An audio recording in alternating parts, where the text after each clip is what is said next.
আমার বোন আমার চেয়ে বয়সে 10 বছরের ছোট হবে। রেনু। রেনু ওর নাম। গতকাল গণপিটুনিতে মৃত্যু হয়েছে ওর।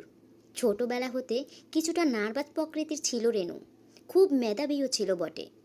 স্কুলে কখনো দ্বিতীয় হয়নি সে। সব সময় ফার্স্ট গার্ল ছিল।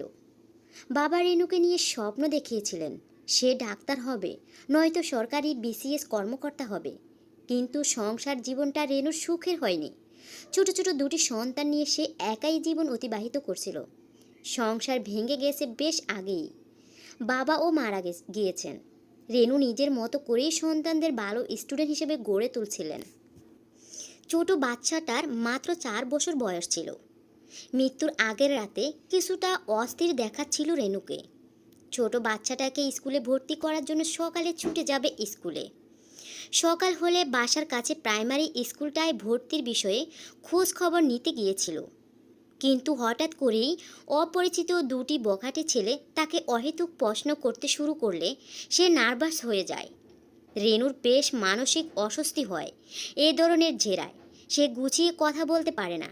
তার মতো সাধারণ মেয়ে সারা জীবন চাকরি, সংসার, সমাজ ইত্যাদি বহুমুখী অনুষঙ্গকে আশ্বস্ত করতে পারেনি।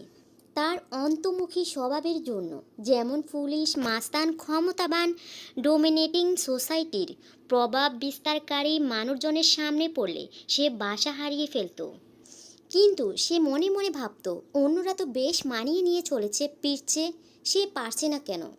কেন এসব পরিস্থিতিতে পড়লে তার কথা বলার স্বাভাবিকতা হারিয়ে ফেলে সে? কেন সে পরিষ্কার করে অন্যায়ের প্রতিবাদ করতে পারে না?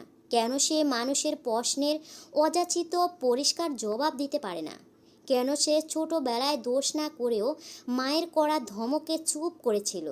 কেন সে স্বামীর অন্যায়ে নিঃশব্দ ছিল? কেন সে পুলিশের নাম শুনলেই অপরাধীর মতো ভয়ে নিজের মধ্যে সেদিয়ে পড়ত? সে নিজেও জানে না। সে ভয় পেত চেনা পরিচিত ঢাকা শহরের এসব কিছু। এই ছিল সত্য। সেই সত্যটাই তার জীবন নিয়েছে। সেই প্রখর খর তাপের মধ্যে শত শত মানুষের কয়েকজন তাকে নিষ্ঠুরভাবে পিটালো। পিটিয়ে তারা সারা শরীর থেতলে দিল। শেষ নিঃশ্বাস বের হবার আগে তখনও সে তাকিয়েছিল মানুষগুলোর দিকে। রক্ত মাখা মুখ, কপালের মধ্যে রক্ত ভেজা চুলগুলো ঘামে রক্তে লেপ্টে আছে। এই অবস্থায় তাকিয়েছিল মানুষের দিকে। হয়তো সে মুহূর্তেই চেষ্টা করছিল গুছিয়ে কিছু বলতে। ভাই গো ভাই, আমি এখানে এসেছিলাম আমার বাচ্চাকে স্কুলে ভর্তি করাতে। আমি ছেলে ধরা না। আমার নাম তাসলিমা রেনু। দুটো বাচ্চা আছে আমার। আমি মরে গেলে ওদের কেউ থাকবে না। এখনও যদি আমাকে হাসপাতালে নিয়ে যান, আমি মরব না। আমি সুস্থ হয়ে তাড়াতাড়ি বাসায় ফিরতে চাই ভাই।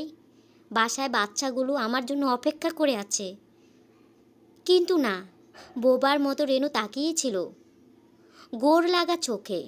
বিবশ বিহ্বল হয়ে মাটিতে পড়ে যায় রেনু। শুধু রেনুর জীবনটা নয়, তার সব স্বপ্ন, তার অতীত, বর্তমান, ভবিষ্যৎ। আমার বোন রেনুর হত্যার ভিডিওটি যারা করেছে তারা দেখেছেন, তাদের সবাইকে অশেষ ধন্যবাদ।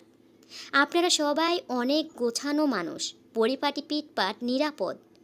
রেনু বোনটা আমার যদি এর ছিটে পোটাও স্মার্ট হতো, তাহলে আজ হয়তো এইভাবে দুনিয়া থেকে চলে যেতে হতো না।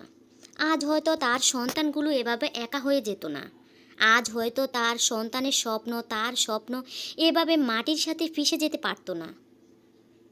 আজ হয়তো ও সবার মতো করে, আমার মতো করে বাঁচতে পারতো তার সন্তানগুলোকে নিয়ে। যাই হোক, লেখাটি 2019 সালের ছিল। রেনু নামের এক ভদ্রমহিলা, আমাদের লক্ষ্মীপুর জেলার রায়পুরের। ছেলে ধরা সন্দেহে ওনাকে মেরে ফেলা হয়েছিল। লেখাটা আমার কাছে দেখে আজ ভালো লেগেছে, তাই আমি একটু বলার চেষ্টা করছিলাম। যদি আপনাদের কাছে ভালো লাগে তাহলে একটা লাইক দিবেন। সবাই ভালো থাকবেন, সুস্থ থাকবেন, আর দোয়া করবেন আর যেন কারো এই রকম অবস্থার পরিস্থিতিতে সম্মুখীন হতে না হয়। কেউ যেন নিষ্পাপ এভাবে দুনিয়া থেকে চলে যেতে না হয়।